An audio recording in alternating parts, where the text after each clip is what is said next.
Hi, my name is Tara Kachaturoff, and I'm the host of Michigan Entrepreneur, where we feature businesses from startup to stellar. Today, I have as my special guest Carol Foster, who is the author of Meet the Fosters. Welcome to the program. Thank you for having me. I'm so glad to be here.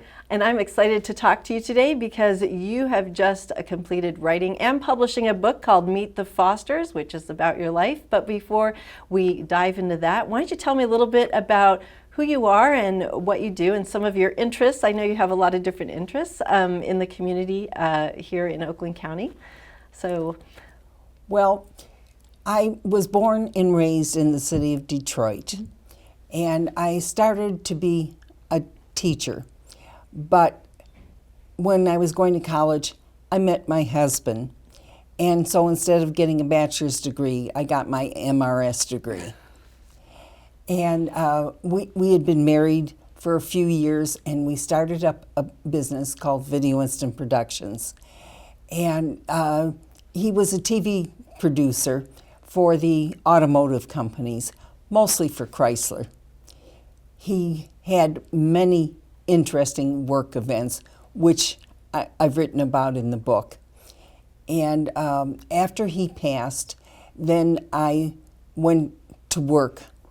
And that wasn't quite enough for me, so I saw an advertisement for tutoring for Oakland Literacy Council and started tutoring.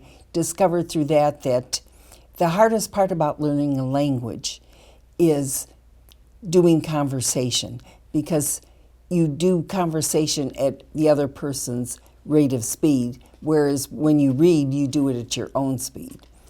So I did that, and then I realized that I wanted to improve my communication skills. So I saw an advertisement for a creative writing class, and that's what started me on the road to the book, because I wrote a lot of short stories. So you had written even before you had seen the creative writing class? You had been writing No. before? Oh, not before No. that. Oh, that No. got you literally started. Yes, absolutely. Oh, wow. That's Yeah. fantastic. Was it through community education? Is it one of those types of courses that you took? The West Bloomfield Parks and Recreation was running the program back then. It is since gone to the West Bloomfield Library, where we still have creative writing classes. Oh, that's great. Yeah, I love writing. I think it's just near and dear to my heart. It's always been that way, and I love talking to a fellow writer.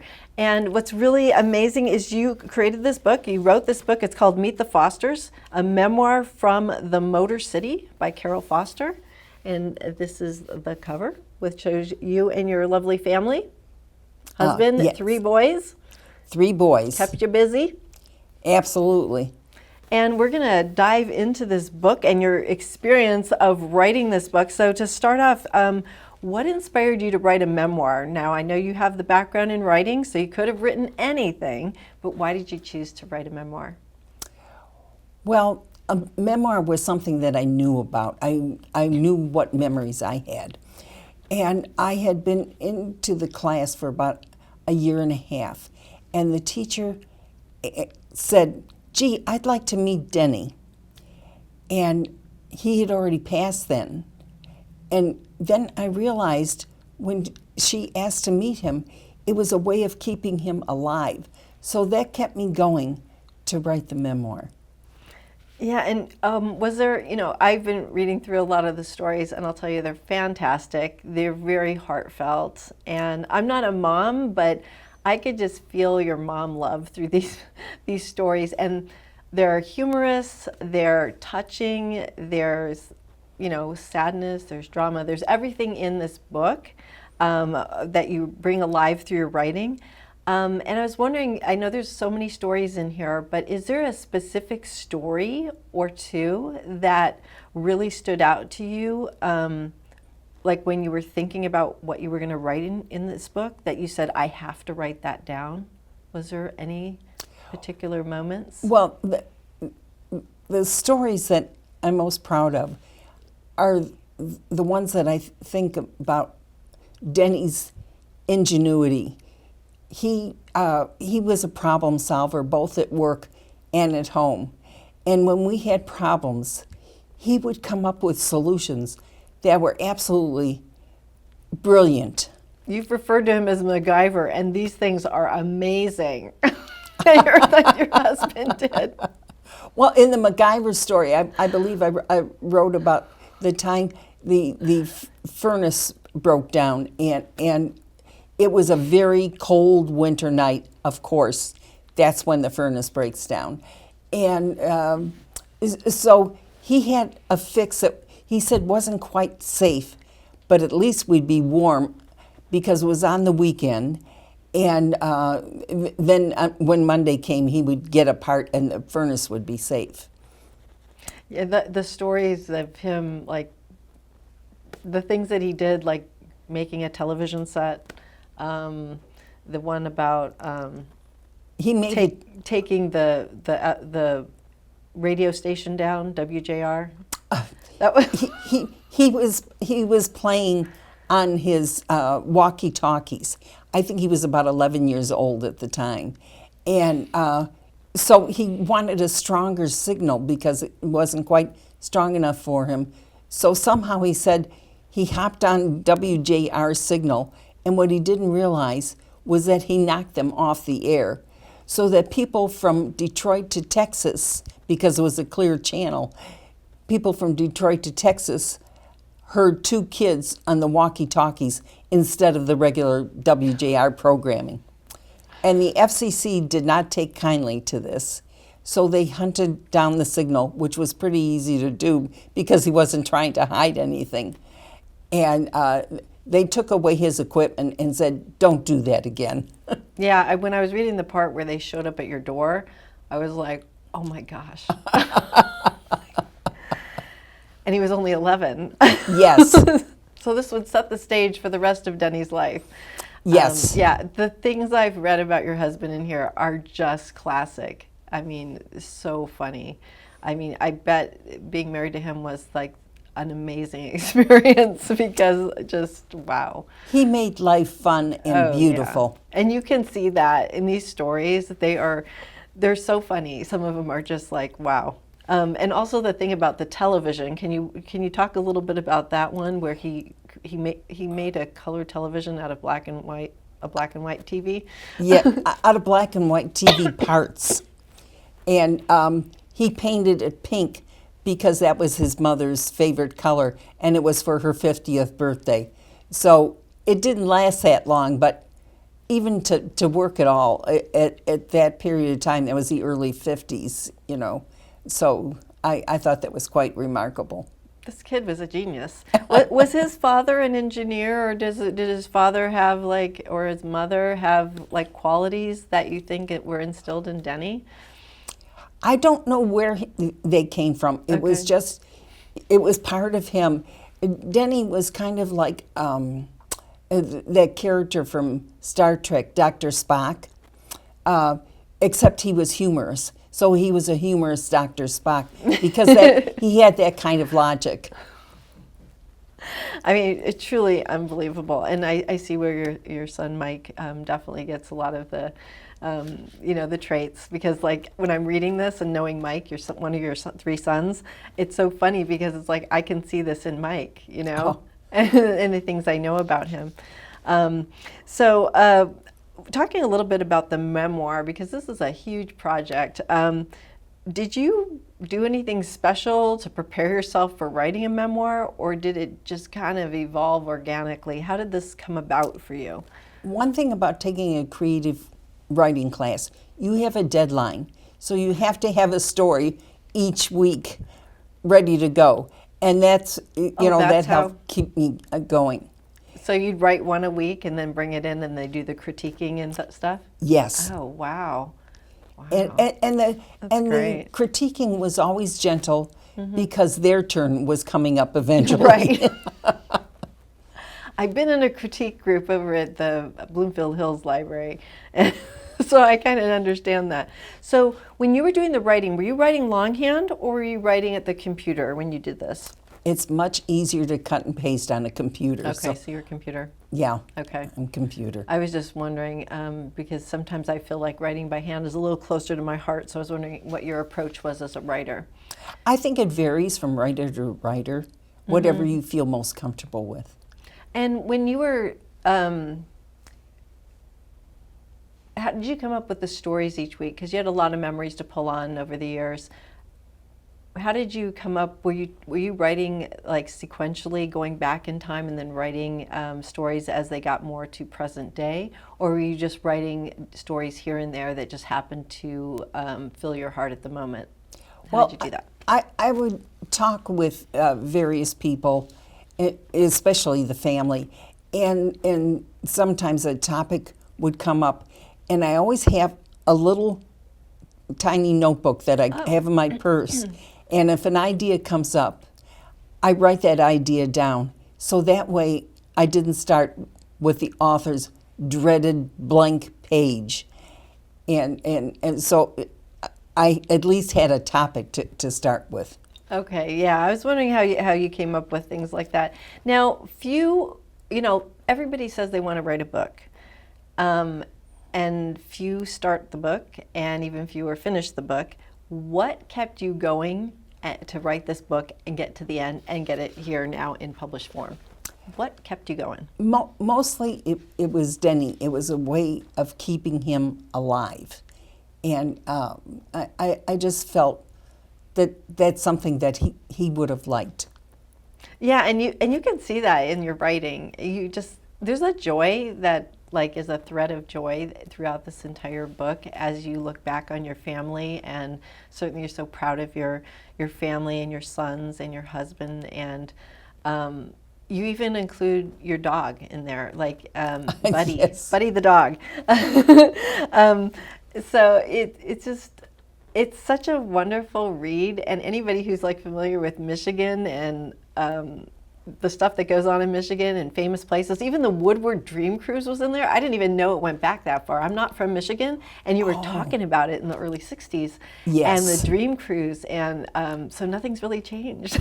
You did it back then, and you do it now. Well, I think the Dream Cruise has grown throughout the years, but back in the days when we went down Woodward Avenue, it was just a fun way for teenagers to spend a night out.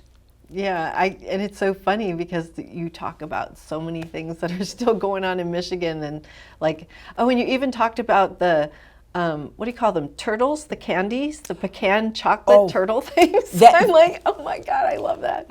That was our scientific experiment. Why don't you tell us that story? Well, Denny was having a candy turtle, and he said, "Boy, this is really good. I wonder who makes the best candy turtle." And he kind of thought, and he said, "We have to handle this scientifically. We have to try every manufacturer we can think of to find the best candy turtle." So we went from candy manufacturer to candy manufacturer, and it turned out that whoever had the freshest one was the best one. In that case, it turned out to be Fannie Farmer, because they had a shipment of candy that came in the night before we tried it. And aren't they the best? Oh my God, they're Turtles incredible. are my favorite candy of all time. And so I was reading that, and I was like, everything in this book, there's something that's going to touch on somebody's heart when they read the story, because you have so many things that you mention in here.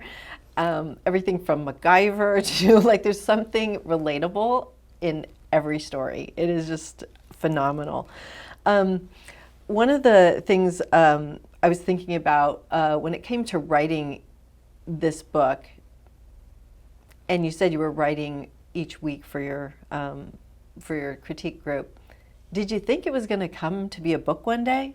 Where was that point where you're doing the creative writing? Were you writing it with intent that you were going to create a book, or did that come later? Where in the process did that arise for you? It actually came later when I took a look at all the stories I had written, and I said, there's enough stories here to where this could be a book. And so I took the best of and organized them into a book. Actually, I don't even know how many are in here. There's more. I think it's 145 stories. 145? Yes. Oh, wow. So you can pick it up and put Yeah. it down. It's like a coffee table book. It's really interesting though. What the FCC story though, that was my all-time favorite. I think that was like, yeah, at 11, I Yeah. can't get that one out of my out of my mind. What at what point though, like you had a collection of these and then you wanted to put it into a book, that opened up a whole nother like level of like, then what do I do? How did you learn about all the things that you have to do when it comes to writing a book? Well, actually, my daughter-in-law is in PR, and that's Jennifer. And she recommended that I get a professional editor. And it was a very wise idea because editors know grammar like nobody else knows them. And you think you know grammar until you come across an editor, and then you realize you don't. Yeah, I've never used an editor, but maybe I should for my writing. So this is the edited version. So did you go back, was it a back and forth kind of thing, or did you give them the whole manuscript and then they just gave you one thing back and then you went through the corrections? How did you do it? How was the process? I gave her a group of stories because Okay. there was so many stories. So I Okay. gave her a group of stories, and she'd go through them and make the corrections, and then I followed through with that. And how did you decide on the length of the stories? They're long enough to convey something and make it a fully complete thought or story, but they're also they're short, but they're complete. And that is really hard to do.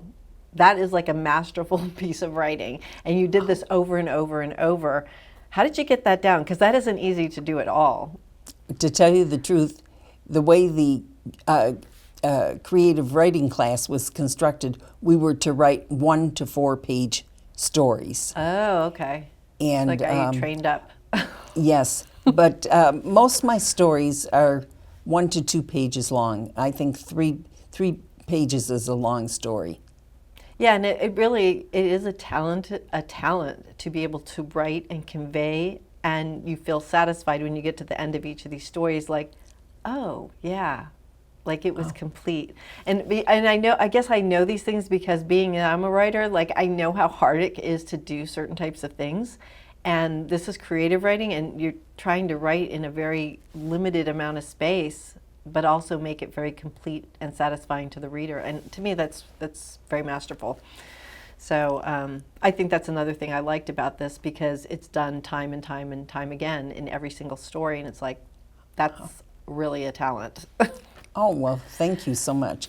I do want to say that our teacher had what she would call her Bible, and it was a book written by William Zinsser, Zinsser. It was called On Writing Well, and he always talked about removing the clutter and all the extra words that you put in. And I always kept that in mind. Yeah, your writing, it was very tight. The writing was tight, and but expressive, and dotted with words that maybe were a phrase that conveyed so much. You know what I mean? That kind of Yes. thing. So yeah, that's very interesting.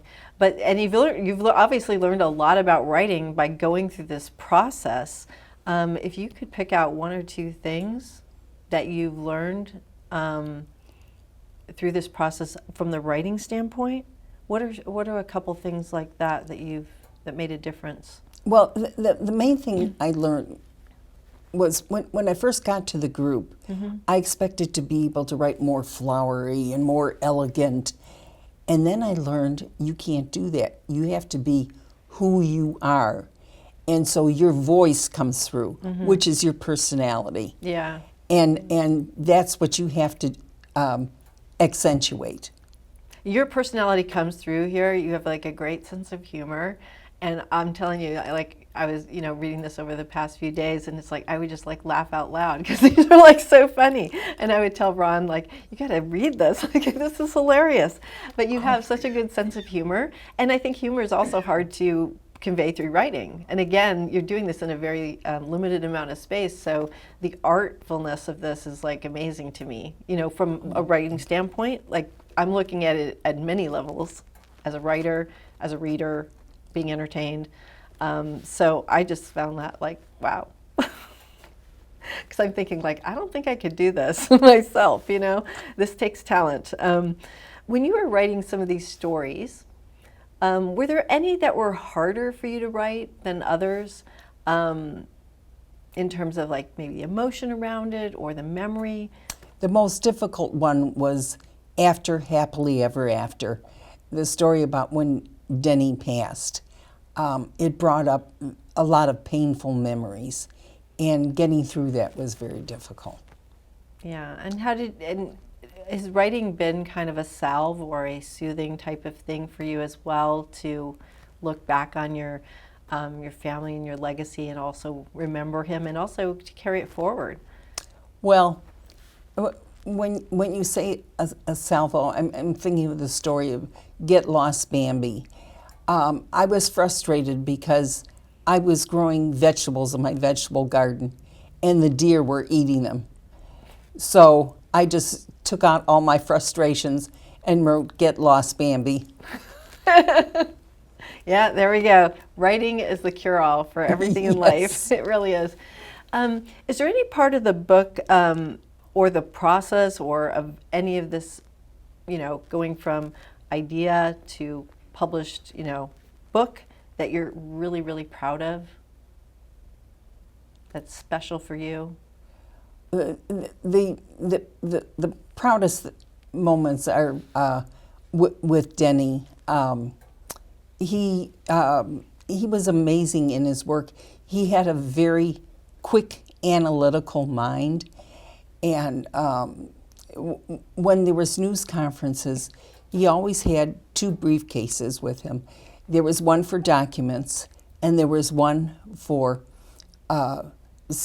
helping people get out of jams if the equipment wasn't working right. He had batteries and tapes, and then there was one instance where a camera just wasn't working properly, and somehow he licked his finger on one part of the camera and another finger on another part of the camera, and somehow the story was recorded and the news team came back to their station with the story. I read that one last night and I was like, this is amazing. He truly is a MacGyver. I'm like, and some of the things I read, I'm like, this is unbelievable. Yeah, I think he was kind of like at one with the video world, with the electronics world. He had like, I think it was part of like his soul, because you know what I mean? Like, he's not just some ordinary person doing stuff with stuff. He was like a part of it, and it was a part of him. I mean, it was. Well, he loved photography. That was his first love. But he also had a very logical mind, so the engineering came in to play then.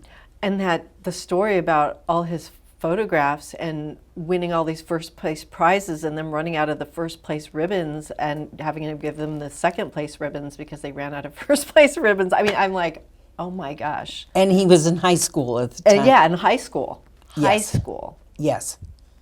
Tremendous, tremendous, tremendous. I know we only have a few minutes left. I did have a couple more questions. Writing this book, did it bring about, what did it bring about for you? Was there like closure on things? Was there peace? Was there joy because you've memorialized now a lot of your life with your husband and your children? What did the book do for you as a woman, as a mom, as a wife? Well, I feel that it's kind of a gift to my children and my grandchildren, because when I was younger, I wish I had asked my grandmother many questions, and I just didn't. By the time I realized what kinds of questions I should ask, she had already been gone. Yeah, and I think it's really special that you have things memorialized like this. I mean, and you don't even have to be a part of the foster family to appreciate it, because I've been reading through it. I'm passing it along to a friend of mine to read these stories because he's from Michigan, and they're just classic. And they're beautiful. They're fun. They're funny. There's sadness. There's joy. There's adventure. You had a very adventurous family. So my one last question to you, I wish we could talk longer about this because there's so many things about this book and the stories I could talk to you all day about.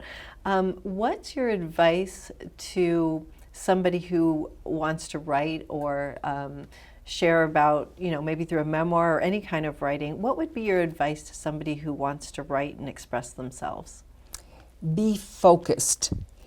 Try to determine what point it is that you want to get across, because people have a tendency to bring in other thoughts, and that only confuses the reader. So if you're clear on the one point that you want to get across, you'll do well.